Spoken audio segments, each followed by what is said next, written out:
পৃথিবীর জমিনে এমন কিছু গুনাহ করেছো মা জানে না, এমন গুনাহ করেছে স্ত্রী জানে না, এমন গুনাহ করেছো বাবা জানে না, এমন গুনাহ করেছো এলাকাবাসী জানে না, কিন্তু তুমি প্রত্যেকটা মুহূর্তের মধ্যে কি পরিমাণ গুনাহ করো রে বান্দা, আমি রব প্রত্যেকটা গুনার খবর রাখি। কিন্তু এরপরেও আমি কোনো মুহূর্তের জন্য তোমার সাথে সম্পর্ক আমি বিচ্ছেদ করি নাই, তোমার সাথে সম্পর্ক ছিন্ন করি নাই। সংখ্যায় কম হতে পারি, তবে ইসলামের বিজয় সব সময় কম সংখ্যক সাহাবাদেরকে, কম সংখ্যক মুজাহিদদেরকে দিয়েই বিজয় হয়েছে। কথা বলেন ঠিক কিনা? ওরে ভাইরা, আমরা বদরের ইতিহাসকে ভুলে গিয়েছি। 313 জন মুজাহিদ, অপরদিকে কাফের মুশরিকেরা ইসলামকে পৃথিবীর জমিন থেকে ধূলিসাৎ করে দেওয়ার জন্য ওরা 1313 জনের বিরুদ্ধে ওরা লড়তেছে। কিরকম? ওদের টার্গেট হচ্ছে ইসলামকে আমরা পৃথিবীর জমিন থেকে ধূলিসাৎ করে দেব। অথচ আল্লাহ পাক রব্বুল আলামিন যিনি বদরের প্রান্তরে আল্লাহ রাসূল সাল্লাল্লাহু আলাইহি ওয়াসাল্লাম যখন সিজদায় মাথাটা ঠেকিয়ে দিয়ে আল্লাহ পাক রব্বুল আলামিনের দরবারে কেঁদে কেঁদে যাচ্ছেন, হযরত আবু বকর সিদ্দিক রাদিয়াল্লাহু তাআলা আনহু এসে রাসূল সাল্লাল্লাহু আলাইহি ওয়াসাল্লামকে বলতেছেন, ইয়া রাসূলুল্লাহ, এত বেশি আর কান্না করা লাগবে না, কারণ আপনার এই দোয়া আল্লাহ পাক রব্বুল আলামিনের আরশ আজিম পর্যন্ত পৌঁছে গিয়েছে। সুবহানাল্লাহ। আল্লাহ রাসূল সাল্লাল্লাহু আলাইহি ওয়াসাল্লাম ওই দিন বলেছিলেন কেঁদে কেঁদে, আল্লাহ, ইসলাম এই পৃথিবীর জমিনে থাকবে কি থাকবে না এই সিদ্ধান্ত আমার নয়, এই সিদ্ধান্ত আরশ আজিমের রবের। কথা বলেন ঠিক কিনা? ঠিকই আল্লাহ পাক রব্বুল আলামিন সেই দিন ওই বদরের প্রান্তরে মাত্র 313 জন বীর মুজাহিদ বদরের প্রান্তরে ইসলামের বিজয়, ইসলামের পতাকাকে উড্ডীন করে প্রমাণ করে দিয়েছে এই পৃথিবীর জমিনে ইসলাম আছে, ইসলাম থাকবে, কিয়ামত পর্যন্ত ইসলামের পতাকা পথ পথ করে এই জমিনে উঠবে। কথা বলেন ঠিক কিনা? প্রিয় ভাই, এই জান্নাতের বাগানে আমরা এসেছি, এই জান্নাতের বাগানে বসেছি। আদব আছে না নাই? কোরআন শোনার আদব আছে না নাই? রব্বুল আলামিন পবিত্র কোরআনুল কারীমের মধ্যে বলতেছেন, ওয়া ইযা কুরিয়াল কুরআনু ফাসতামিউ লাহু ওয়া আনসিতু লাআল্লাকুম তুরহামুন। জোরে বলুন আল্লাহু আকবার। রব্বুল আলামিন বলতেছেন, বান্দারে, এই পৃথিবীর জমিনে তোমরা যেখানে কোরআন শুনবা, যেখানে কোরআন থেকে কথা হয়, ওয়া ইযা কুরিয়াল কুরআন, তোমরা তখন ফাসতামিউ, তোমরা হৃদয়ের কান দিয়ে কোরআনটাকে শ্রবণ করলো।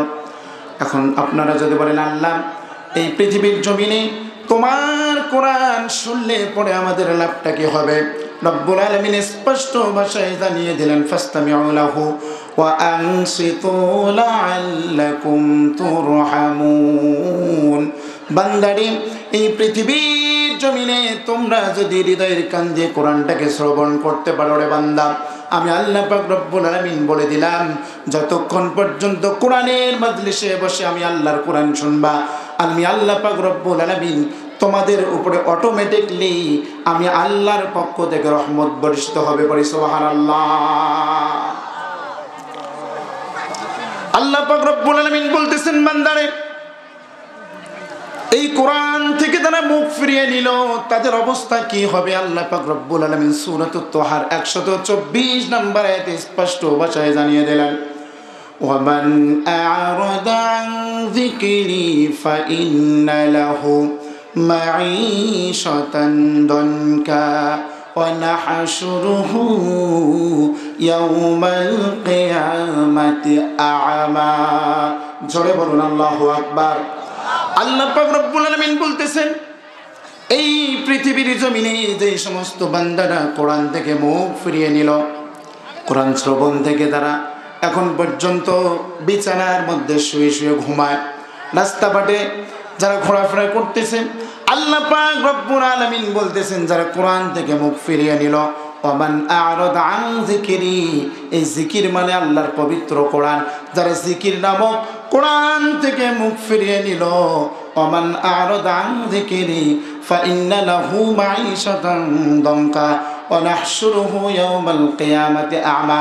আল্লাহ পাক রব্বুল আলামিন বলতেছেন, ওই সমস্ত বান্দাদেরকে আমি আল্লাহ পাক রব্বুল আলামিন কাল কিয়ামতের দিন অন্ধ অবস্থায় ওঠাবো। বলেন আল্লাহু আকবার। ওই ইমানদার মুসলমানেরা, এখন পর্যন্ত আমার যেই সমস্ত ভাইয়েরা কোরআনের বাগান থেকে মুখ ফিরিয়ে নিয়ে রাস্তাঘাটে আপনারা চলাফেরা করতেছেন, আসুন আমরা এই কোরআনের বাগানটাকে আমরা সুন্দর করে সাফল্য করি। আমরা যদি কোরআন থেকে মুখ ফিরিয়ে নেই, রব্বুল আলামিন আমাদেরকে কিয়ামতের দিন অন্ধ অবস্থায় ওঠাবে। কথা বলেন ঠিক কিনা? এই কোরআন প্রচার করতে গিয়ে নবী করিম সাল্লাল্লাহু আলাইহি ওয়াসাল্লাম এমন কোন নির্যাতন, এমন কোন জুলুম নাই আল্লাহ রাসূলের উপরে হয় নাই। প্রিয় ভাইরা, একমাত্র আল্লাহ পাক রব্বুল আলামিন যখন রাসূলের উপরে কোরআনুল কারীমটা নাযিল করলো, আল্লাহ রাসূল সাল্লাল্লাহু আলাইহি ওয়াসাল্লামকে আল্লাহ পাক রব্বুল আলামিন বলতেছেন, হাবিব, এই কোরআন তো আমি আল্লাহ পাক রব্বুল আলামিন আপনার উপরে নাযিল করেছি বসে থাকার জন্য নয়। আপনি প্রত্যেকটা পুত্রের কাছে, প্রত্যেকটা মানুষের কাছে আপনি সশরীরে গিয়ে এই পবিত্র কোরআনুল কারীমের দাওয়াত আপনি দিয়ে দেন। কোরআনুল কারীমটা আপনি প্রচার করেন, পৌঁছে দেন। আল্লাহ রাসূল সাল্লাল্লাহু আলাইহি ওয়াসাল্লামকে আল্লাহ পাক রব্বুল আলামিন সর্বপ্রথম বলেছেন, ইয়া রাসূলুল্লাহ, ইয়া হাবিবাল্লাহ, আপনার উপরে যেই পবিত্র কোরআনুল কারীমটা নাযিল করা হয়েছে, এই পবিত্র কোরআনুল কারীম সর্বপ্রথম আপনার পরিবারের মানুষদের কাছে আগে আপনি প্রচার করেন। সর্বপ্রথম রাসূলুল্লাহ সাল্লাল্লাহু আলাইহি ওয়াসাল্লাম যখন তার পরিবারের কাছে এই পবিত্র কোরআনুল কারীমের দাওয়াতগুলো দিতে গেলেন, আল্লাহ রাসূল সাল্লাল্লাহু আলাইহি ওয়াসাল্লামের চাচা থেকে শুরু করে আপন ব্যক্তিবর্গ সর্বপ্রথম মুহাম্মদ সাল্লাল্লাহু আলাইহি ওয়াসাল্লামকে এমন কোনো ভাষা নাই যে প্রয়োগ করে নাই। কথা বলেন ঠিক কিনা? আল্লাহ পাক রব্বুল আলামিন সাথে সাথে আয়াতে কারিমা নাজিল করে জানিয়ে দিলেন, ওয়া আনজির আশীরাতাকাল আকরাবিন। জোরে বলুন আল্লাহু আকবার। আল্লাহ পাক রব্বুল আলামিন বলতেছেন, হাবিব, এই যে কোরআন আপনার উপরে আমি আল্লাহ পাক রব্বুল আলামিন নাজিল করলাম, বসে থাকলে তো চলবে না। এই কোরআনটা আগে আপনার পরিবারের মানুষদের কাছে প্রচার করেন। আল্লাহ রাসূল সাল্লাল্লাহু আলাইহি ওয়াসাল্লাম আবু লাহাব, আবু তালেব থেকে শুরু করে আবু জাহেল থেকে শুরু করে সকলকে একত্রিত করেন। আল্লাহ রাসূল সাল্লাল্লাহু আলাইহি ওয়াসাল্লাম সর্বপ্রথম বললেন, আমার আল্লাহ পাক রব্বুল আলামিন আমার উপরে পবিত্র কোরআনুল কারীমটা নাজিল করেছে, তোমরা কি এই কোরআন গ্রহণ করবে?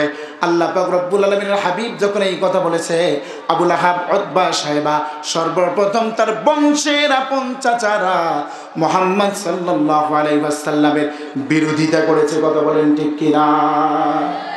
বিরোধিতা করেছে না? শুধু তাই নয়, আল্লাহ রাসূল সাল্লাল্লাহু আলাইহি ওয়াসাল্লামকে গণক বলেছে, কবি বলেছে, অশ্রাব্য ভাষায় গালিগালাজ করেছে। আল্লাহ রাসূল সাল্লাল্লাহু আলাইহি ওয়াসাল্লাম সিদ্ধান্ত গ্রহণ করলেন, আর মক্কা আল্লাহ রাসূলের জন্য নিরাপদ নয়। আল্লাহ রাসূল চলে গেলেন তায়েফের জমিনে, নানার দেশ। কার দেশ? একটু কথা বলেন, কার দেশ? নানার দেশ। তায়েফ কোরআন প্রচার করার জন্য আল্লাহ রাসূল সাল্লাল্লাহু আলাইহি ওয়াসাল্লাম যখন চলে গেলেন তায়েফের প্রত্যেকটা মানুষের কাছে, পাওয়ার অফ দ্য লিডারদের কাছে আল্লাহ রাসূল যখন এই দ্বীনের কথাগুলো বললেন, কোরআনুল কারীমের কথাগুলো বললেন, তায়েফের প্রত্যেকটা মানুষ আল্লাহ রাসূল সাল্লাল্লাহু আলাইহি ওয়াসাল্লামকে বলেছেন, এই পাগল কোথা থেকে এসেছে? বলেন নাউজুবিল্লাহ। আল্লাহ রাসূল অনেক আশা নিয়ে, আকাঙ্ক্ষা নিয়ে আল্লাহ রাসূল সাল্লাল্লাহু আলাইহি ওয়াসাল্লাম যখন তায়েফের ময়দানে দিনের দাওয়াত দিতে গেলেন, কোরআন প্রচার করতে গেলেন, এমন সময় তায়েফের প্রত্যেকটা মানুষ আল্লাহ রাসূল সাল্লাল্লাহু আলাইহি ওয়াসাল্লামের উপরে, শিশু থেকে শুরু করে যুবক পর্যন্ত আল্লাহ রাসূলের পিছনে লেলিয়ে দিয়েছেন, আল্লাহ রাসূলকে রক্তাক্ত করেছেন। আল্লাহ রাসূল রক্তাক্ত শরীর নিয়ে তিনি সিদ্ধান্ত গ্রহণ করলেন, তায়েফ আর আল্লাহ রাসূলের জন্য নিরাপদ নয়। আল্লাহ রাসূল ফিরে আসবেন মক্কায়। মক্কায় আস্তে আস্তে মতো অবস্থায় সন্ধ্যা হয়ে গেল। আল্লাহ রাসূল সাল্লাল্লাহু আলাইহি ওয়াসাল্লাম একটা খেজুরের বাগানের নিচে অবস্থান করতেছেন, বিশ্রাম নিচ্ছেন।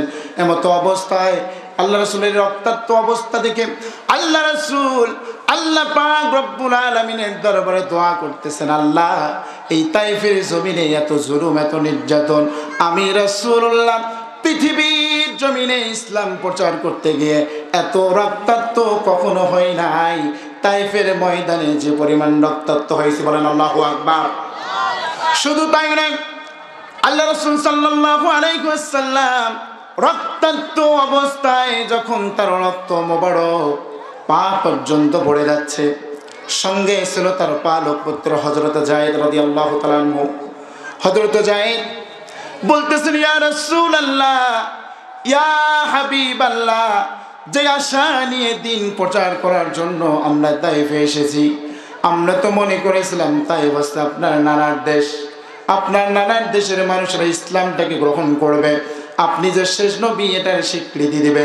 ওরা তো স্বীকৃতি দিলই না, বরং আপনার উপরে এমন কোনো জুলুম নাই, এমন কোনো নির্যাতন নাই আপনার উপরে করা হয় নাই। কথা বলেন ঠিক কিনা? আল্লাহ রাসূল সাল্লাল্লাহু আলাইহি ওয়াসাল্লামের দেহ মোবারক থেকে যখন রক্তগুলো পা পর্যন্ত টপ টপ করে পড়তেছে, পা পর্যন্ত চলে গিয়েছে, আল্লাহ রাসূল তার রক্ত মোবারক হাতের মধ্যে নিয়ে পুরো শরীরের মধ্যে মাখতেছে। হযরত যায়েদ ডেকে ডেকে বলতেছেন, ইয়া রাসূলুল্লাহ, আপনাকে আমি একটা কথা বলতে চাই। ইয়া রাসূলুল্লাহ, আমি তো জানি কোন মানুষের রক্ত যখন বের হয়ে যায়, ওই রক্ত গায়ের মধ্যে মিশালে ওই রক্ত কখনো শরীরের মধ্যে প্রবেশ করে না। আল্লাহ রাসূল সাল্লাল্লাহু আলাইহি ওয়াসাল্লাম বলতেছেন, যায়েদ, তোমাকে একটা কথা বলতে চাইলে যায়েদ, তুমি কি মনে করেছো এই যে রক্তগুলো, এই রক্ত তো সাধারণ কোনো পয়গম্বরের রক্ত হতে পারে না। এই রক্ত হচ্ছে আখির জামানার পয়গম্বর মুহাম্মদুর রাসূলুল্লাহ সাল্লাল্লাহু আলাইহি ওয়াসাল্লামের রক্ত। যায় সুবহানাল্লাহ বলতে পারলেন না? আওয়াজ দিয়ে বলেন সুবহানাল্লাহ। আল্লাহ রাসূল সাল্লাল্লাহু আলাইহি ওয়াসাল্লাম কেঁদে কেঁদে যান। আরশে আজিমের রব জিবরাইল আলাইহিস সালামকে পাঠাই দিলেন, জিবরাইল যাও, আমার বন্ধু তাইফের জমিনে রক্তাক্ত অবস্থায় সহ্য করতে পারে না। আল্লাহ রাসূলের কাছে জিবরাইল আসলেন, আসসালামু আলাইকা ইয়া রাসূলুল্লাহ, ইয়া হাবিবাল্লাহ, আপনার বন্ধু আল্লাহ পাক রব্বুল আলামিন আমাকে পাঠিয়েছেন। ইয়া রাসূলুল্লাহ, আপনি যদি একটাবার পারমিশন দেন, এই যে তাইফের মানুষেরা আপনাকে রক্তাক্ত করেছে, একটাবার যদি পারমিশন দেন, আমি এই তাইফের জমিনটাকে ওলট পালট করে দেব। এই যে পাহাড়টা, উহুদ পাহাড়টা আমি ধূলিসাৎ করে দেব। এই কথা বলার সঙ্গে সঙ্গে আল্লাহ রাসূলকে দেখে বলতেছেন, আমার ভাই জিবরাইল, তোমাকে একটা কথা বলতে চাই। এই যে তুমি তাইফের জমিনটা ওলট পালট করে দিবা, এটা তো নিশ্চিত আমি জানি, কিন্তু তোমাকে একটা কথা বলতে চাই, তাইফের মানুষগুলোকে যদি ধূলিসাৎ করে দাও, তুমি বলো আমি রাসূল, আল্লাহ পাক রব্বুল আলামিন আমাকে যে দায়িত্ব দিয়েছে, কার কাছে এই কালিমার দাওয়াত প্রচার করব। আল্লাহু আকবার। চিন্তা করে দেখেন, আল্লাহ রাসূল সাল্লাল্লাহু আলাইহি ওয়াসাল্লাম রক্তাক্ত অবস্থায় এরপরও মানুষদেরকে দ্বীনের দিকে আকর্ষণ করার জন্য, দ্বীন প্রচার করার জন্য আল্লাহ রাসূল ব্যতিব্যস্ত। ঈমানদার মুসলমান, আল্লাহ পাক রব্বুল আলামিন সঙ্গে সঙ্গে রাসূলুল্লাহর উপরে ওহী করে জানিয়ে দিলেন, ইয়া রাসূলুল্লাহ, আপনি তো তায়েফবাসীদের কাছে ইসলাম প্রচার করতে গিয়েছেন, তায়েফবাসীরা আপনার উপরে ঈমান যদি গ্রহণ না করলে কোনো সমস্যা নাই, কিন্তু আমি আল্লাহ পাক রব্বুল আলামিন একদল জিনকে পাঠিয়ে দিয়েছি, ওই জিনেরা আপনার তেলাওয়াত শোনার সঙ্গে সঙ্গে আপনি রাসূলের উপরে ঈমান এনেছে। পড়ি সুবহানাল্লাহ। আল্লাহ পাক রব্বুল আলামিন সূরাতুল জিন, জিনদের ব্যাপারে একটা সূরা নাজিল করে জানিয়ে দিলেন, কুল উহিয়া ইলাইয়া আন্নাহু ইসতামা'a নাফারুম মিনাল জিন্নি ফাকালু ইন্না সামি'না কুরআনান আজাবা। জোরে বলুন আল্লাহু আকবার। আল্লাহ পাক রব্বুল আলামিন বলতেছেন, নবী, কুল উহিয়া, আমি আল্লাহ পাক রব্বুল আলামিন আপনার উপরে ওহী করে জানিয়ে দিলাম, ইয়া রাসূলুল্লাহ, ইয়া হাবিবাল্লাহ, তাইফের মানুষেরা আপনার উপরে ঈমান গ্রহণ করতে না পারে, কিন্তু জিনেরা আপনার তেলাওয়াত শুনে ঈমান গ্রহণ করেছে, ঈমান এনেছে। ওরা শুধু ঈমান আনে নাই, একজন আরেকজনকে বলা বলি করতেছে আজীব তেলাওয়াত। এই তেলাওয়াত তো সাধারণ কোনো জমিনে হতে পারে না। এই তেলাওয়াত আজিম থেকে এর আওয়াজ এসেছে, পড়ি সুবহানাল্লাহ। প্রিয় ভাইরা, এরপরও কি আল্লাহ রাসূল সাল্লাল্লাহু আলাইহি ওয়াসাল্লাম দ্বীনের দাওয়াত, দ্বীনে তাবলীগ আল্লাহ রাসূল কি বাদ দিয়েছেন? কথা বলেন না কেন, বাদ দিয়েছেন? আজকে আমাদের সমাজের চিত্র দেখেন, আলেমেরা যখন কোরআনের হকের কথাগুলো প্রত্যেকটা অঙ্গনে অঙ্গনে প্রচার এবং প্রসার করার জন্য পদক্ষেপ গ্রহণ করে, কিছু আবুল আহাবের উত্তরসূরিরা আলেম ওলামাদের বিরুদ্ধে 144 জারি করে। কথা বলেন ঠিক কিনা? শুধু তাই নয়, কোরআনের এই মাহফিলগুলোতে 144 জারি করে তারা ক্ষান্ত হয় নাই, ওরা আলেমদেরকে 4 দেওয়ালের মধ্যে বন্দী পর্যন্ত করেছে। কথা বলেন ঠিক কিনা? শুধু তাই নয়, কোরআনের ময়দানটা যিনি করেছেন তিনি হচ্ছেন জগৎ বিখ্যাত তাফসীর জগতের যেনাকে কিংবদন্তি বলা হয়, সেই কোরআনের পাখি আল্লামা দেলোয়ার হোসেন সাইদিকে ওরা বিভিন্ন কৌশলে এই আল্লামাকে ওরা মেরে ফেলেছে, শহীদ করে দিয়েছে। কথা বলেন ঠিক কিনা? প্রিয় ভাইরা, আজকে এই ময়দান হকের কথা হবে, কারা কারা চান 2 হাত উত্তোলন করে দেখান। আমি আপনাদের খেদমতে পবিত্র কোরআনুল কারীমের 25তম সূরা, কততম? আওয়াজ দেন, কততম? 25তম সূরা। এই সূরার নাম হচ্ছে সূরাতুল ফুরকান। সূরাটার নাম কি বলেন? আওয়াজ দেন, সূরার নাম কি? আবার বলেন। আচ্ছা আপনারা বলেন, পবিত্র কোরআনুল কারীমের 25তম সূরা, এই সূরাটার নাম কি? আওয়াজ দেন, আবার বলেন। মুখস্থ করে যেতে হবে, পারবো তো ইনশাআল্লাহ? এই সূরাতে আয়াত সংখ্যা হচ্ছে 77টি। কতটি? আওয়াজ দেন, আবার বলেন। রুকু সংখ্যা হচ্ছে 6টি। রুকু সংখ্যা কয়টি? আবার বলেন, আবার বলেন। আচ্ছা এবার এভাবে বলেন, পবিত্র কোরআনুল কারীমের 25তম সূরা, এই সূরাটার নাম কি? ফুরকানের আয়াত সংখ্যা কতটি? জোরে বলেন, কতটি? আলহামদুলিল্লাহ, 77টি। রুকু সংখ্যা কয়টি? রুকু সংখ্যা। সূরাটা নাজিল হয়েছে মক্কায়।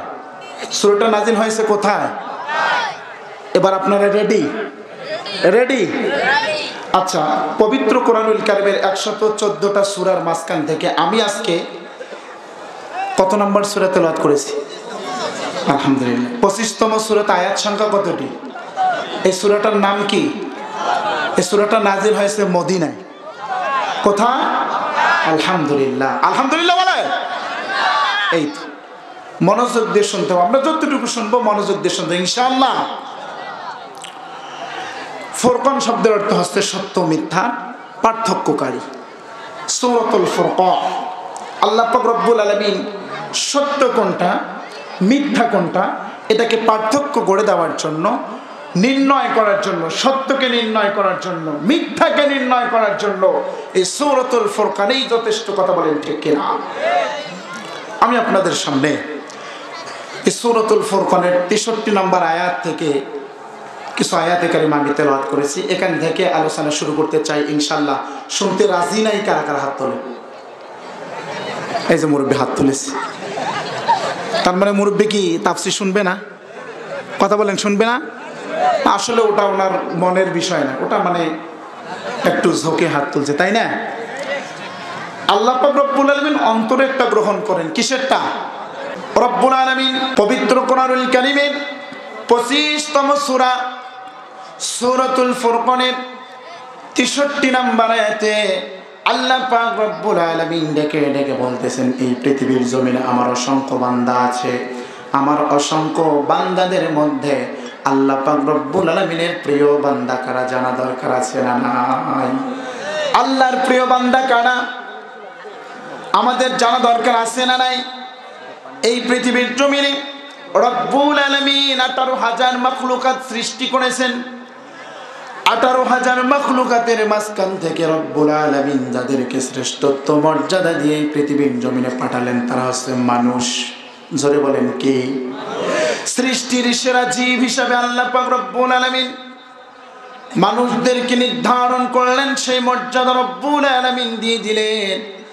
আর এই সৃষ্টির সেরা মর্যাদার মানুষ আল্লাহ পাক রব্বুল আলামিন বলতেছেন, এই মানুষদের মাঝখান থেকে আমি আল্লাহ পাক রব্বুল আলামিন আমার কিছু প্রিয় বান্দা আছে, আমি একান্তভাবে আমি আল্লাহ পাক রব্বুল আলামিন যেই সমস্ত বান্দাদেরকে মহব্বত করি, আমি একান্তভাবে যাদেরকে ভালোবাসি। প্রিয় ভাইরা, আমি আপনাদেরকে একটা কথা বলি, এই যে এতগুলো মানুষ আছে, আপনাদের বন্ধু আছে না নাই? কথা বলেন, আছে না নাই? এই যে এতগুলো মানুষের মাঝখান থেকে বন্ধু অনেকেই আছে, কিন্তু প্রিয় বন্ধু কিন্তু একজনই হয়। কথা বলেন ঠিক কিনা? বন্ধুর মধ্যে প্রিয় বন্ধু একজনই হয়। তেমনি ভাবে আল্লাহ পাক রব্বুল আলামিন বলতেছেন, বান্দারে এই পৃথিবীর জমিনে আমার অনেক গোলাম রয়েছে, আমার অনেক বান্দা রয়েছে। ওই বান্দারা পৃথিবীর জমিনে আমার কিছু ওই বান্দাদের মাঝখান থেকে প্রিয় বান্দা আছে। ওই প্রিয় বান্দারা কারা কারা, তাদের গুণাবলী কি কি জানা দরকার আছে না নাই?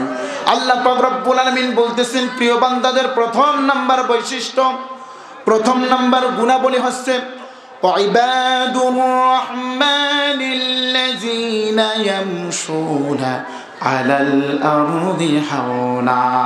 জোরে বলুন আল্লাহু আকবার। আল্লাহ পাক রব্বুল আলামিন বলতেছেন, বান্দারে এই পৃথিবীর জমিনে অসংখ্য মানুষ রয়েছে, এই মানুষদের মধ্যে প্রিয় বান্দা তো হচ্ছে তারাই যারা পৃথিবীর জমিনে নম্রভাবে জমিনে চলাফেরা করে। আমার বান্দা কোনো অহংকার নিয়ে এই জমিনের মধ্যে চলাফেরা করে না, আমার বান্দার মনের ভিতরে কোনো অহংকার থাকতে পারে না। যারা একমাত্র আমার একনিষ্ঠ গোলাম, যারা আমি রবকে ভালোবাসে, ওরা জমিনের মধ্যে নম্রভাবে চলাফেরা করে। ও যুবকেরা, তোমাদেরকে একটা কথা বলতে চাই, আল্লাহ পাক রব্বুল আলামিনের প্রিয় বান্দা যদি হতে চাও, এই জমিনের মধ্যে একটাবার চিন্তা করে দেখো তো আপনার আমার চলাফেরা নম্রভাবে হয় কিনা। আমরা যখন জমিনের মধ্যে চলাফেরা করি, আমাদের পায়ের আঘাতে জমিনটা মনে হয় যেন আমরা ফাটাই ফেলবো। ওই ইমানদার মুসলমানেরা, আমরা যখন জমিনের মধ্যে চলাফেরা করি, আমাদের ভিতরে অহংকার কাজ করে কি করে না? আরে কথা বলেন, করে কি করে না? আমাদের অন্তরের ভিতরে এমন অহংকার নিয়ে জমিনের মধ্যে চলাফেরা করি। আল্লাহ পাক রব্বুল আলামিন বলতেছেন, যারা রহমানের প্রিয় বান্দা হবে তারা জমিনের মধ্যে নম্রভাবে চলাফেরা করবে। আমার যুবক ভাইরা, আমরা যখন জমিনের মধ্যে চলাফেরা করি, অহংকার নিয়ে এই জমিনের মধ্যে আমরা চলাফেরা করি কি করি না? আমার অহংকারে আশেপাশে যেগুলো মানুষ আছে, এই মানুষগুলো পর্যন্ত আমাকে তিরস্কার করে। কথা বলেন ঠিক কিনা? আমার অহংকারে মানুষগুলো সহ্য করতে পারে না। কিন্তু আল্লাহ পাক রব্বুল আলামিন বলতেছেন, বান্দারে ও ইবাদুর রহমান, তোমরা যারা আমি আল্লাহ পাক রব্বুল আলামিনের প্রকৃতপক্ষে বান্দা হবা, এই জমিনের মধ্যে তোমার চলাফেরা হতে হবে নম্রভাবে, তোমাদের চলাফেরা হতে হবে নম্রভাবে, ভদ্রভাবে। কথা বলেন ঠিক কিনা? ওই ইমানদার মুসলমানেরা, লোকমান আলাইহিস সালামের কথা আমরা শুনেছি কি শুনেছি না? লোকমানের কথা আমরা শুনেছি না?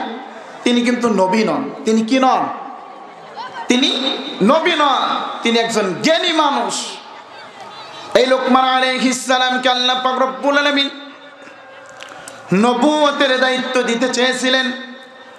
লোকমান আল্লাহ পাক রব্বুল আলামিনের কাছে বলেছেন, আল্লাহ আমি আপনার কাছে নবুয়তের দায়িত্ব চাই না, আমি আল্লাহ আমি আপনার কাছে আল্লাহ পাক রব্বুল আলামিন আমি আপনার কাছে যে দায়িত্ব চাই সেটা হচ্ছে আপনি আমাকে হিকমা দান করেন, আমাকে জ্ঞান দান করেন, ইলম দান করেন। আল্লাহ পাক রব্বুল আলামিন বলতেছেন, লোকমান রে যা, এমন জ্ঞান আমি আল্লাহ পাক রব্বুল আলামিন তোমাকে দিয়ে দিলাম, আসমান এবং জমিনের উপরে সবথেকে শ্রেষ্ঠ জ্ঞানের অধিকারী করে পাঠিয়ে দিলাম। সুবহানাল্লাহ। সেই লোকমান আলাইহিস সালাম তার প্রিয় বস্তু, তার প্রিয় সন্তানকে, তার প্রিয় ছেলেকে উপদেশ দিচ্ছেন। ওয়ালা তুসাইর খাদ্দাকা লিন-নাসি ওয়ালা তামশি ফিল আরদি মারহা। আল্লাহু আকবার। ওয়ালা তুসাইর খাদ্দাকা লিন-নাস। বাবা, তোমাকে আমি উপদেশ দিচ্ছি সন্তান হিসেবে রে বাবা, তুমি যখন জমিনে চলাফেরা করবে, তুমি যখন রাস্তা দিয়ে হাঁটা চলা করবে, তুমি নম্রভাবে চলাফেরা করবে। তোমার অন্তরের ভিতরে যেন কোনো অহংকার না থাকে।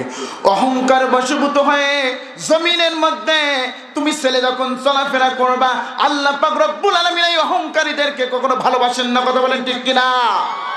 ও প্রিয় ভাইরা, আপনার তো সন্তান রয়েছে এই পৃথিবীর জমিনে, আপনার সন্তানগুলো কি আপনি কি এইভাবে নসিহা করেছেন যে বাবা, ও বাবা আমি তোমার বাবা, তুমি আমার ছেলে, ছেলে হিসেবে তোমাকে আমি নসিহা করতেছি, ফজরের নামাজটা তুমি জামাতে পড়ো, পড়তে পেরেছি নাকি?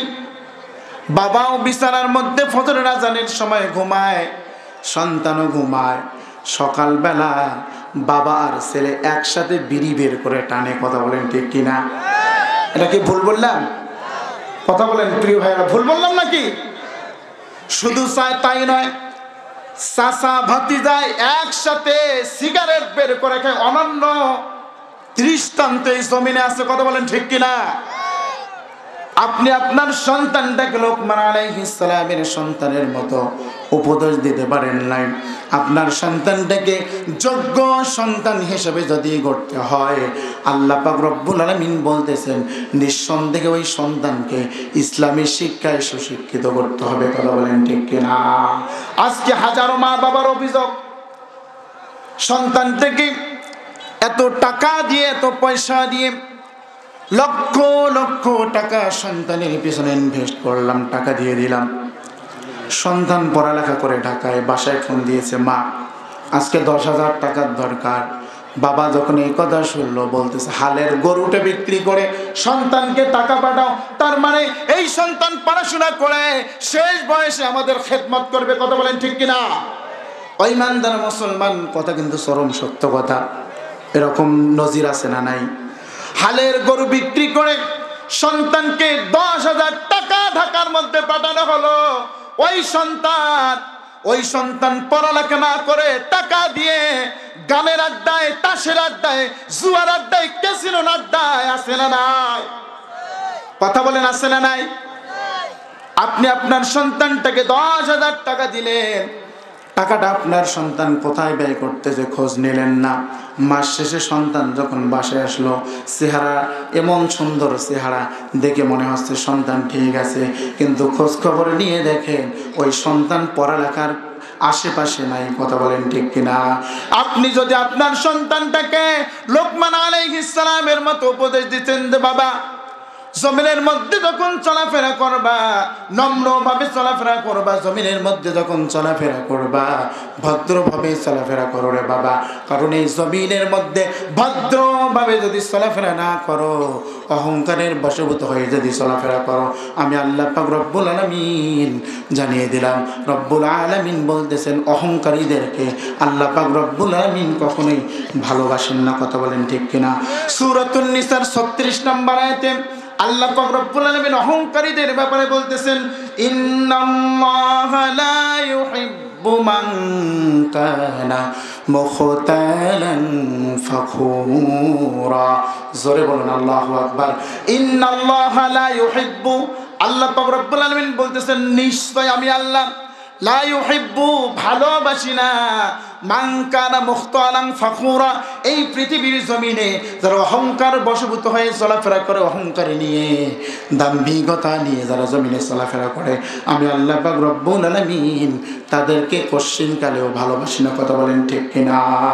ওই ইমানদার মুসলমান, তাহলে রহমানের বান্দার প্রথম নাম্বার গুণ হলো জমিনে যখন চলাফেরা করবে বিনয়ের সাথে চলবে। কথা বলেন ঠিক কিনা? আল্লাহ রাসূল সাল্লাল্লাহু আলাইহি ওয়াসাল্লাম যখন উঁচু জায়গা থেকে নিচের দিকে নামতেন, আল্লাহ রাসূল এত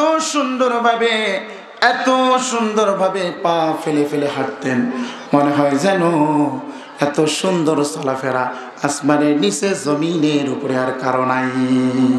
আল্লাহু আকবার বলবেন না? এক যুবক রাস্তা দিয়ে যাচ্ছেন, হযরত ওমর ফারুক রাদিয়াল্লাহু তাআলা আনহু দেখতে পেলেন যুবক যাচ্ছেন, এমন অবস্থায় যাচ্ছেন, মুমূর্ষ রোগীর মতো হাঁটতেছেন। হযরত ওমর ফারুক রাদিয়াল্লাহু তাআলা আনহু তার কোমর থেকে লাঙ্গা তরবারি বাহির করলেন। বাহির করে যুবককে ডেকে ডেকে বলতেছেন, যুবক তোমার কি হয়েছে? এত রুগ্ন অবস্থায়, এত রোগীর মতো অসুস্থতা মানুষের মতো কেন হাঁটতেছো? তোমার কি কোনো সমস্যা? বলতেছে না। হযরত ওমর তরবারি বের করে ওই যুবককে বলতেছেন যে দেখো, সঠিকভাবে যদি জমিনে চলাফেরা না করো, আমি ওমর বলতেছি এই লাঙ্গা তরবারি দিয়ে তোমাকে শায়েস্তা করব। যুবক ওমরের এই কথা শোনার সঙ্গে সঙ্গে যুবক একদম সুন্দরভাবে হেঁটে হেঁটে গেলেন। পড়ি সুবহানাল্লাহ। প্রিয় ভাইরা, আমরা যখন এই জমিনের মধ্যে চলাফেরা করি, রুগ্ন অবস্থায় চলাফেরা করা যাবে না। যদি আমরা রুগ্ন অবস্থায় চলাফেরা করি, আল্লাহ পাক রব্বুল আলামিন বলতেছেন তারা আমার কখনো প্রিয় বান্দা হতে পারবে না। কথা বলেন ঠিক কিনা? শুধু তাই নয়, রব্বুল আলামিন বলতেছেন ওয়াইদা খাতাবাহুমুল জাহিলুনা ক্বালু সালামা।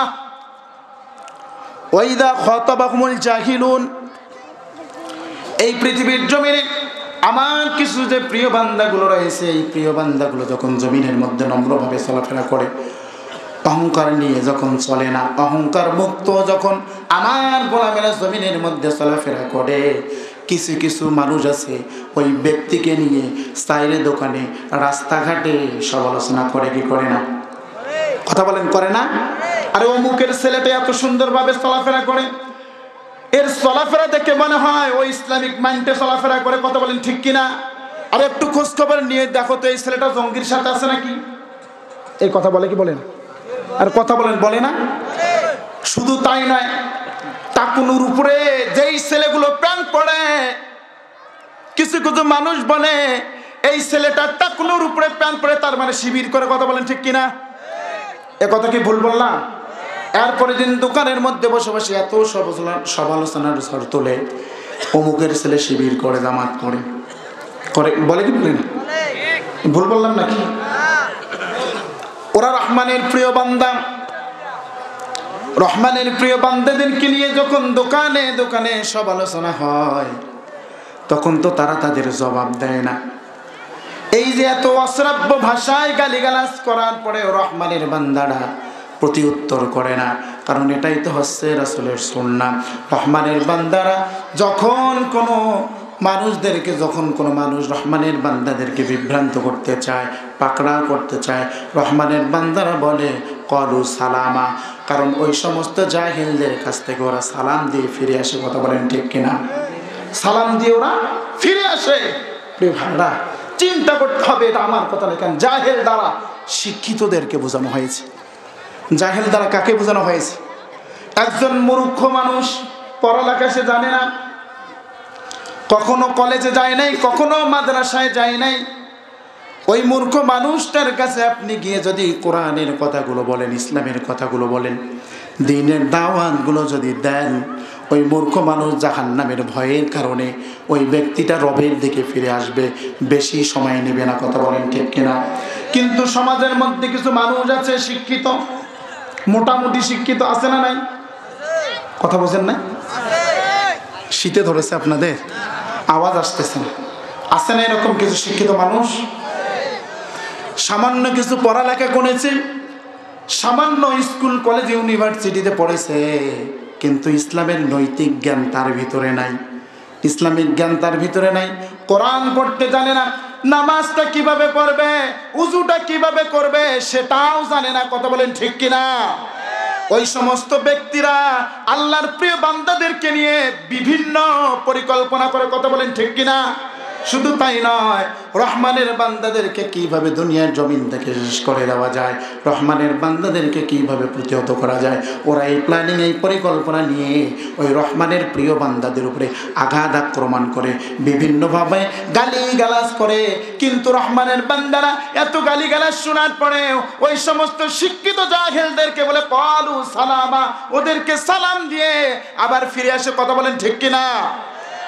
শুধু তাই নয়, ইবনে কাসির রাহিমাহুল্লাহ তিনি তাফসীর ইবনে কাসিরের ভিতরে তিনি ব্যাখ্যা করেছেন রহমানের প্রিয় বান্দা হচ্ছে তারাই, রহমানের প্রকৃতপক্ষে প্রিয় বান্দা তো হলো তারাই রহমানের বান্দাদেরকে যখন গালিগালাজ করে, অশ্রাব্য ভাষায় যখন কথা বলে, রহমানের প্রিয় বান্দারা ওই গালিগালাজের জবাব গালিগালাজ দিয়ে দেয় না, প্রতিহিংসার জবাব প্রতিহিংসা দিয়ে দেয় না, নোংরামির জবাবটা নোংরামি দিয়ে দেয় না। ওরা শুধু বলে কলু সালাম। এই সালাম মানে ওদের জন্য দোয়া নয়, এই সালাম মানে তাদের কাছ থেকে ফিরে আসা। কথা বলেন ঠিক কিনা? তাহলে রহমানের প্রিয় বান্দাদের দ্বিতীয় নাম্বার বৈশিষ্ট্য হলো, রহমানের বান্দাদেরকে যখন কিছু জাহেল বিভিন্ন পরিকল্পনা করে বিভিন্নভাবে রহমানের বান্দাদেরকে ঘায়েল করতে চায়, রহমানের বান্দাদেরকে দুনিয়ার জমিন থেকে শেষ করে দিতে চায়, তখন রহমানের বান্দারা বলে কলু সালামা, সালাম দিয়ে তাদের কাছ থেকে ফিরে আসে। কথা বলেন ঠিক কিনা? এরকম মানুষ সমাজ আছে না? কথা বলেন প্রিয় ভাইরা, আছে না? এরপরে আল্লাহ পাক রব্বুল আলামিন বলতেছেন আল্লাযীনা ইয়াবিতুনা লিরাব্বিহিম সুজদান ওয়া কিয়ামা, ওয়াল্লাযীনা ইয়াবিতুনা লিরাব্বিহিম সুজদান ওয়া কিয়ামা। রহমানের যে প্রিয় বান্দা, রহমানের বান্দাদের তৃতীয় নাম্বার গুণ হলো, রহমানের বান্দারা সারাদিন তারা কর্মের মধ্যে ব্যস্ত থাকে এবং আল্লাহ পাক রব্বুল আলামিনের যথার্থভাবে ইবাদত করে, আল্লাহ পাক রব্বুল আলামিনের প্রশংসা করে, আল্লাহর জিকির করে, আল্লাহর ইবাদত করে, আল্লাহর যা যা করা দরকার সমস্ত কিছু করে। কথা বলেন ঠিক কিনা? সমস্ত কিছু করার পরে রহমানের বান্দাদের চাকরি ঠিক, রহমানের বান্দাদের কর্ম ঠিক, রহমানের বান্দাদের সকল কিছু ঠিক, রব্বুল আলামিনের ইবাদত করে। কথা বলেন ঠিক কিনা? রহমানের বান্দার ইবাদত করার পরে চাকরি কর্ম ব্যস্ততা সকল কিছু ছেড়ে যখন রহমানের বান্দারা রাতের মধ্যে শুইতে আসে, আল্লাহ পাক রব্বুল আলামিন বলতেছেন আল্লাযীনা ইয়াবিতুনা লিরাব্বিহিম সুজদান ওয়া কিয়ামা। আমি আল্লাহ পাক রব্বুল আলামিন বলতেছি, আমার প্রিয় বান্দারা যখন কর্মব্যস্ততা শেষ করে রাতের মধ্যে যখন আমার বান্দারা ঘুমাতে আসবে, আমার বান্দারা চিন্তা করে না না ঘুমাবো না, আমার রিজিকের মালিক রব আছেন, আমার আল্লাহ পাক রব্বুল আলামিন আছেন। তখন বান্দারা সুজদান ওয়া কিয়ামা, অসংখ্য রহমানের বান্দারা তখন তাহাজ্জুদের সালাতের মধ্যে দাঁড়িয়ে যায়। কথা বলেন ঠিক কিনা? এরকম রহমানের প্রিয় বান্দা আছে না নাই? ওরা একটা সেকেন্ড কোনো দিক দিয়ে অতিবাহিত হেলায় খেলায় কাটাতে চায় না। ওরা যখন রাতের মধ্যে বিছানায় শুয়ে যায়, শুয়ে যাওয়ার পরে চিন্তা করে আমার রবের প্রশংসা হলো না, যে রব আমাকে সারাদিন এত সুস্থ রাখলো, যে রব আমাকে সারাদিন আমার রিজিকের ব্যবস্থা করে দিল, যে রব আমাকে এত নিরাপদে রাখলো, যে রব আমাকে সারাটা দিন এত সুন্দরভাবে ইবাদত করার ক্ষমতা দিল। ওই বান্দা যখন ঘুমাতে যায় তার মাথায় চিন্তা একটা, আল্লাহ সুজদান ওয়া কিয়ামা, আমরা রবের সিজদা করি, আমরা রবের দরবারে কিয়াম করি, আমরা রাতের কিছু অংশে দাঁড়িয়ে ওই সমস্ত যুবকেরা, ওই সমস্ত বান্দারা যখন আল্লাহ পাক রব্বুল আলামিনের সিজদায় মাথাটা ঠেকিয়ে দেয় আর রবকে গুনগুন গুনগুন করে আওয়াজ করে বলে, রব এই পৃথিবীর জমিনে সারাটা দিন কত অন্যায় করলাম, অপরাধ করলাম রে রব, কত গুনাহ করেছি, প্রত্যেকটা মুহূর্তে রাস্তা দিয়ে চলতে পথে এই চোখ দ্বারা কত কিছু দেখেছি, হাত দ্বারা কত কিছু করেছি। রব ওই তাহাজ্জুদের সালাতে দাঁড়িয়ে রহমানের বান্দারা গুনগুন করে চোখের পানি ফেলে আর রবকে বলে, রব আমার জীবনের গুনাহগুলো তুমি মাফ করে দাও করে। সুবহানাল্লাহ। প্রিয় ভাইরা, রহমানের প্রিয় বান্দাদের আরেকটা বৈশিষ্ট্য হচ্ছে, রহমানের বান্দারা সারাটা দিন কর্মব্যস্ততার পরে যখন বিছানায় শুইতে যাবে, রহমানের বান্দারা বিছানার মধ্যে পিঠ লাগায় না। কথা বলেন ঠিক কিনা? আল্লাহ পাক রব্বুল আলামিন পবিত্র কোরআনুল কারীমের মধ্যে বলতেছেন, তাতাজাফা জুনুবুহুম আনিল মাদাজি'i ইয়াদউনা রাব্বাহুম খাওফান ওয়া তামাআ। সূরা বলুন আল্লাহু আকবার। রহমানের বান্দারা যখন রাতে শুইতে যায়, রহমানের বান্দারা বিছানার মধ্যে পিঠ লাগায় না। রহমানের বান্দার মাথায় শুধু একটা চিন্তা, কখন আমি জায়নামাজটা হাতে নিয়ে তাহাজ্জুদের সালাতে দাঁড়িয়ে গুনগুন গুনগুন করে আমার রবের সাথে আমার প্রেমটা বিনিময় করব। কথা বলেন ঠিক কিনা? রহমানের বান্দা বলেন, কানু কলিলাম মিনাল লাইলি মা ইয়াহজাউন। রহমানের বান্দারা বলে রাতের বেলা তারা কমেই ঘুমায়। প্রিয় ভাইরা, তাহলে রহমানের বান্দাদের প্রথম নাম্বার বৈশিষ্ট্য হলো রহমানের বান্দারা যখন রাস্তা দিয়ে চলাফেরা করে বিনয়ের সাথে চলে, বিনম্রভাবে চলাফেরা করে, নিয়ে ওরা চলাফেরা করে না। দ্বিতীয় নাম্বার গুণ হলো রহমানের বান্দারা যখন জমিনের মধ্যে চলাফেরা করে, রহমানের বান্দাদেরকে প্রতিহত করার জন্য কিছু মানুষ উঠে পড়ে লাগে। ওই সমস্ত রহমানের বান্দারা মন্দের জবাব বন্ধ দিয়ে দেয় না, মন্দের জবাবটা ভালো দিয়ে দেয়। তখন তারা বলে ক্বালু সালামা। রহমানের বান্দাদের তৃতীয় নাম্বার গুণ হলো রহমানের বান্দারা সারাটা দিন কর্মব্যস্ততার মধ্যে নিয়োজিত থাকার পরে রহমানের বান্দারা যখন বিছানার মধ্যে শুইতে যায়, তখন তারা চিন্তা করে আমার রব আছেন, আমি আল্লাহর গোলাম। এই গোলামের স্বীকৃতি দিয়ে জায়নামাজটা হাতে নিয়ে রহমানের বান্দারা আল্লাহ পাক রব্বুল আলামিনের দরবারে সিজদায় মাথাটা ঠেকিয়ে দিয়ে বলে, আল্লাহ, পৃথিবীতে অনেক গুনাহ করলাম, অনেক অপরাধ করেছি গো আল্লাহ, তোমার কাছে তওবা করতেছি, জিন্দেগির জমিনে আর কোনো গুনাহ করব না। সুবহানাল্লাহ বলবেন। তাহলে রহমানের বান্দাদের প্রথম নাম্বার বৈশিষ্ট্য হচ্ছে রহমানের বান্দারা যখন রাস্তা দিয়ে চলাফেরা করে তখন তারা নম্রভাবে চলাফেরা করে, ভদ্রভাবে চলাফেরা, অহংকার মুক্ত চলাফেরা করে। কত বলেন ঠিক কিনা? রহমানের বান্দাদের দ্বিতীয় নাম্বার বৈশিষ্ট্য হচ্ছে যখন কোনো জাহেল, যখন কোনো মূর্খ রহমানের বান্দাদেরকে নিয়ে সমালোচনা করে, রহমানের বান্দাদেরকে প্রতিহত করার জন্য বিভিন্ন প্ল্যানিং করে, পরিকল্পনা করে, তখন রহমানের বান্দারা বলে ক্বালু সালামা। সালাম দিয়ে রহমানের বান্দারা সেখান থেকে ফিরে আসে। কথা বলেন ঠিক কিনা? রহমানের বান্দাদের তৃতীয় নাম্বার যে গুণ, রহমানের বান্দারা সারাটা দিন কর্মব্যস্ততার পরে আল্লাহর ইবাদতে মশগুল থাকার পরেও রহমানের বান্দারা যখন বিছানার মধ্যে শুইতে আছে, বিছানার মধ্যে পিঠ লাগায় না। রহমানের বান্দারা দাঁড়িয়ে দাঁড়িয়ে রব্বে কারীমের দরবারে কেউ সিজদায় মাথাটা অবনমিত করে দিয়ে রব্বুল আলামিনকে বলে, রব, এই পৃথিবীর জমিনে সারাটা দিন কত গুনাহ করেছি, অপরাধ করেছি, অন্যায় করেছি, নিজের প্রতি জুলুম করেছি, অন্যের প্রতিও জুলুম করেছি। হে রব, আমার সমস্ত গুনাহ খাতাগুলো তুমি মাফ করে দাও। কেউ কেউ দাঁড়িয়ে গুনগুন করে রব্বে কারীমের দরবারে তার প্রেম মাখা তেলাওয়াত দিয়ে রব্বে কারীমের দরবারে সম্পর্ক তৈরি করে। কথা বলেন ঠিক কিনা? প্রিয় ভাইরা, শুধু তাই নয়, নবী করিম সাল্লাল্লাহু আলাইহি ওয়াসাল্লাম তিনি যখন কিয়ামুল লাইলে তাহাজ্জুদের সালাতের মধ্যে যখন দাঁড়িয়ে গেলেন, আয়েশা রাদিয়াল্লাহু তাআলা আনহা তিনি বলতেছেন, নবী হে, আপনি এত সুন্দরভাবে নামাজ পড়তেছেন, এত লং টাইম নিয়ে কেন আপনি নামাজ পড়তেছেন? আপনি তো আল্লাহ পাক রব্বুল আলামিনের একজন প্রিয় পাত্র, আপনি তো আল্লাহ পাক রব্বুল আলামিনের বন্ধু, আপনার তো কোনো সমস্যা নাই। আয়েশা রাদিয়াল্লাহু তাআলা এই হাদিসের মধ্যে বলেছেন, আল্লাহ রাসূল যখন তাহাজ্জুদের সালাত পড়তেন, এত লং টাইম পড়তেন, মনে হয় যেন তার এই যে পা মোবারক, তার পা মোবারক ফুলে যেত, মনে হয় যে কখন জানি তার এই পা মোবারক ব্লাস্ট হয়ে যাবে। এমতো অবস্থায়ও রাসূল সাল্লাল্লাহু আলাইহি সাল্লাম কখনো তাহাজ্জুদের সালাত ছাড়তেন না। সুবহানাল্লাহ বলবেন না?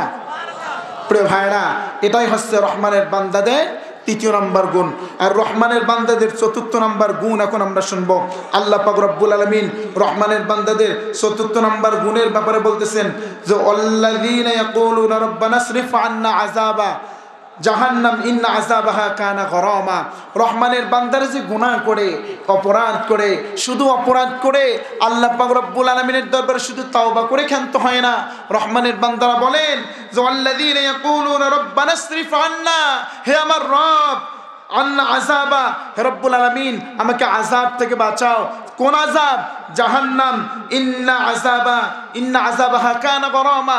এ আল্লাহ পাক রব্বুল আলামিন আপনি আমাদেরকে সেই জাহান্নামের আগুন থেকে আপনি আমাদেরকে পরিত্রাণ দেন, সেই জাহান্নামের আগুন থেকে আমাদেরকে বাঁচান। তাহলে রহমানের বান্দাদের চতুর্থ নাম্বার বৈশিষ্ট্য হচ্ছে রহমানের বান্দারা সারাটা দিন কত অপরাধ করেছে, কত গুনাহ করেছে, আল্লাহ পাক রব্বুল আলামিনের দরবারে শুধু তাহাজ্জুদের সালাত পড়ে গুনগুন করে আওয়াজ করে, রব্বে কারীমের দরবারে শুধু তওবা করে না, শুধু রব্বে কারীমের দরবারে মুনাজাতের মধ্যে হাত তুলে রব্বে কারীমকে শুধু এই কথাই বলে না যে রব আমাকে তুমি মাফ করে দাও, শুধু এই কথার মধ্যে ক্ষান্ত নয়। রহমানের প্রকৃত পক্ষে যারা প্রকৃত বান্দা, সেই বান্দাগুলো আল্লাহ পাক রব্বুল আলামিনকে বলে, আল্লাহ তুমি আমাদেরকে ওই জাহান্নামের আগুন থেকে বাঁচাও, ওই জাহান্নামের আগুন থেকে আমাদেরকে বাঁচাও। ওয়া খুলিকাল ইনসানু যায়ীফা, আল্লাহ পাক রব্বুল আলামিন বলতেছেন আমি বান্দাদেরকে দুর্বল করে বানিয়েছি।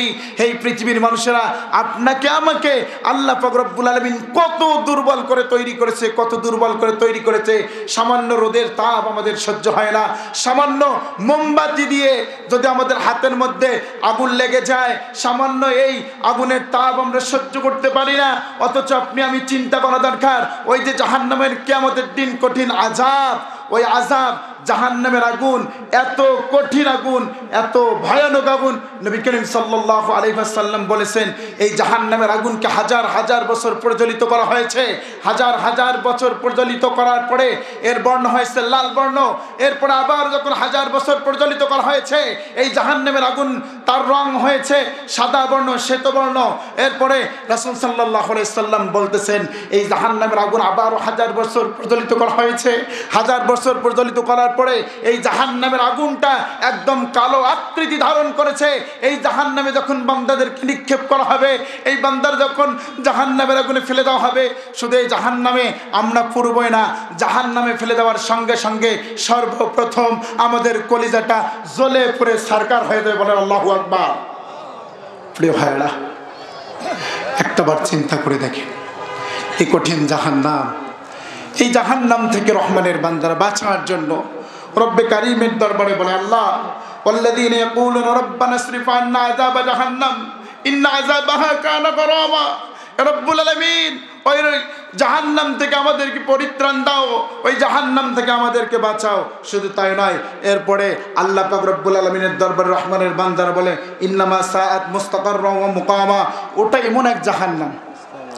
রব্বুল আলামিন জাহান্নামের বর্ণনা দিচ্ছেন বান্দারে, এই জাহান্নামটা এমন একটা জাহান্নাম, আল্লাহ পাক রব্বুল আলামিন বলতেছেন ইন্নামা সাআত মুস্তাকাররা ওয়া মুকামা, ওটা তো হলো একটি নিকৃষ্টতম জায়গা, ওটা নিকৃষ্টতম জায়গা। ওই জাহান্নামের মধ্যে আল্লাহর কোন গোলাম, আল্লাহর কোন বান্দা যদি পড়ে যায়, ওই বান্দাদেরকে যখন তৃষ্ণা লাগবে রব্বে কারীমের দরবারে ওই আল্লাহর গোলাম যখন বলবে আল্লাহ পিপাসায় হৃদয়টা ফেটে যাচ্ছে, আল্লাহ একটু যদি পানির ব্যবস্থা করতেন, ফেরেশতাদেরকে ডেকে ডেকে বলবে ও ফেরেশতারা জাহান্নামীদেরকে পানি খাওয়ানোর ব্যবস্থা তোমরা করো। জাহান্নামীদেরকে আল্লাহ পাক রব্বুল আলামিন পানির বদলে পচা দুর্গন্ধ রক্ত পুষ, এই পুষগুলো যখন জাহান্নামীদের সামনে উপস্থাপন করবেন, জাহান্নামীরা যখন রক্ত মাখা দুর্গন্ধযুক্ত পানিগুলো যখন পান করবে, পান করার সঙ্গে সঙ্গে তাদের এই মাথার মগজ টকবক করবে ভাতের মাড়ের মতো। শুধু তাই নয়, এমন ভাবে টকবক করবে, টকবক করতে করতে কানের ছিদ্র আর নাকের ছিদ্র দিয়ে বেয়ে বেয়ে পড়বে। আল্লাহু আকবার। ওই ইমানদার মুসলমানেরা একটাবারে চিন্তা করে দেখেন ওই জাহান্নাম কত কঠিন, কত কঠিন। ওই জাহান্নামকে রব্বুল আলামিন আল্লাহর আগুন বলেছেন নারুল্লাহিল মুকাদা। আল্লাহ পাক রব্বুল আলামিন কোথাও কোনো আগুনকে আল্লাহর আগুন বলেন নাই। সূরাতুল হুমাযার ভিতরে রব্বুল আলামিন বলতেছেন নারুল্লাহ, এই আগুন হচ্ছে আমার আগুন, কারণ জাহান্নামের আগুন আল্লাহর আগুন। ওই ইমানদার মুসলমান একটাবার চিন্তা করে দেখেন, এত সুন্দর করে এত নিখুঁত করে আপনাকে আমাকে যে রব্বুল আলামিন তৈরি করলো, আল্লাহ কখনো চান না তার বান্দাদেরকে জাহান্নামে নিক্ষেপ করতে। রব্বুল আলামিন বলেন, বান্দারে এই পৃথিবীর জমিনে যত বড় অন্যায় করো না কেন, যত বড় বড় গুনাহ করো না কেন, বান্দা তুমি যদি রব্বে কারীমের দরবারে তাওবার মতো তাওবা করতে পারো রে বান্দা, তাওবা করে তোমরা যদি রবের দিকে ধাবিত হও, রবের দিকে ফিরে আসতে পারো, আমি রব তোমার তামাম জিন্দেগীর গুনাহগুলো মাফ করে দিই আমার প্রিয় বান্দা হিসাবে তোমাকে গণ্য করে নেব। বলি সুবহানাল্লাহ। ও প্রিয় ভাইরা, ওই যে কঠিন জাহান্নামের আগুন আমরা কেমনে সহ্য করব? আমরা দুনিয়ার আগুন সহ্য করতে পারি না, ওই জাহান্নামের আগুন আমরা কেমনে সহ্য করব? এজন্য রব্বুল আলামিন করে বলি, আল্লাহ এই পৃথিবীর জমিনে তুমি তো বলেছো খুলিকাল ইনসানু দাঈফা, বান্দানে তোমাদেরকে দুর্বল করে বানালাম, তোমাদেরকে নরম করে তৈরি করলাম। আল্লাহ এই দুর্বল বান্দাদেরকে যখন তোমার বাড়ি তওবা করতেছি, আমরা কোনোদিন গুনাহ করব না রে মালিক। এই পৃথিবীর জমিনে এত পরিমাণ গুনাহ আমরা করে ফেলেছি, আমার গুনার খবর যদি আমার স্ত্রী জানতো, আমার গুনার খবর যদি আমার ছেলে জানতো, আমার গুনার খবর যদি আমার মা জানতো, মা আমার সাথে সম্পর্ক রাখতো না। আমার গুনার খবর আমার যদি বাবা জানতো, আমার বাবা আমার সাথে সম্পর্ক রাখতো না। আমার গুনার কথা যদি এলাকাবাসী জানতো, এলাকাবাসী আমার সাথে সম্পর্ক রাখতো না।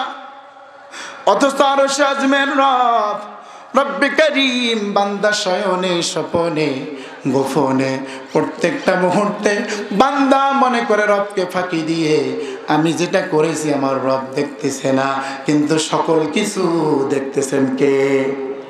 আওয়াজ দিয়ে বলেন কে? সে আল্লাহ বলতেছেন, বান্দা গোপনে কি করো পৃথিবীর জমিনে কেউ জানে না, আমি আল্লাহ জানি রে বান্দা।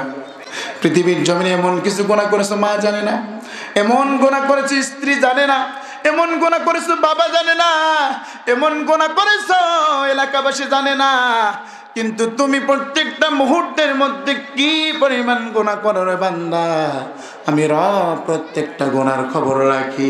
কিন্তু এরপরেও আমি কোনো মুহূর্তের জন্য তোমার সাথে সম্পর্ক আমি বিচ্ছেদ করি নাই, তোমার সাথে সম্পর্ক ছিন্ন করি নাই। আমি তো সেই রব, যেই রব মায়ের থেকে ভালোবাসা আমি রবের কাছে বেশি পড়ি। সুবহানাল্লাহ। সেই রব বলতেছে, বান্দারে তুমি ফিরে আসো, তওবা করো রে গোলাম, তওবা করো, আমার দিকে ফিরে আসো। ও বান্দা, আজকে যদি তুমি তাওবার মতো তওবাটা করতে পারো, আমি রব্বুল আলামিন তোমার সমস্ত গুনাহগুলো মাফ করে দিয়ে রহমানের এই প্রিয় বান্দাদের কাতারে তোমার নামটা লিখে দিয়ে দেব। করে সুবহানাল্লাহ। প্রিয় ভাইরা, আল্লাহ পাক রব্বুল আলামিন বলতেছেন এটা কেমন জাহান্নাম? লা ইয়ামুতু ফিহা ওয়া লা ইয়াহইয়া। আল্লাহ পাক রব্বুল আলামিন বলতেছেন, বান্দারে লা ইয়ামুতু ফিহা, ওটা এমন জাহান্নাম, ওটা মারবেও না, ওটা অক্ষতও রাখবে না, ওটা আপনাকে জীবিতও রাখবে না, ওটা আপনাকে তিলে তিলে যন্ত্রণা দিবে। আল্লাহু আকবার।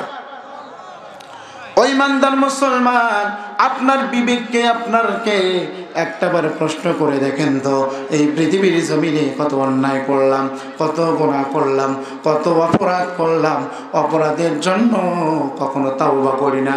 তাওবা তো করি না, ফজরের সালাত ত্যাগ করে বিছানার মধ্যে চাদর মুড়ি দিয়ে বাবা সন্তান ছেলে মেয়ে একসাথে আমরা ঘুমিয়ে যাই। ওই ইমানদার মুসলমান একটাবার চিন্তা করে দেখেন, রব্বুল আলামিন বলতেছেন, বান্দারে তাওবার মতো তাওবা করে যদি ফিরে আসো, আর ফজরের সালাতটা যদি জামাতের সহিত আদায় করো, আমার 5 ওয়াক্ত ইবাদত তুমি যদি প্রত্যেকটা ইবাদত যদি যথার্থভাবে আমি রবকে রাজি খুশি করার জন্য করো, আমি আল্লাহ পাক রব্বুল আলামিন তোমার জান্নাতের গ্যারান্টি দিয়ে দিলাম। পরে সুবহানাল্লাহ। প্রিয় ভাইরা, আমরা জাহান্নাম থেকে বাঁচতে চাই কি চাই না? কথা বলেন, চাই কি চাই না? আল্লাহর প্রিয় বান্দা কারা কারা হতে চাই? দুহাত উত্তোলনকে দেখা। লিল্লাহি তাকবীর, নারায়ে তাকবীর, লিল্লাহি তাকবীর। আল্লাহ আপনাদের সকলকে জান্নাতি ব্যক্তি হিসেবে কবুল করুক। সকলে বলেন আমিন।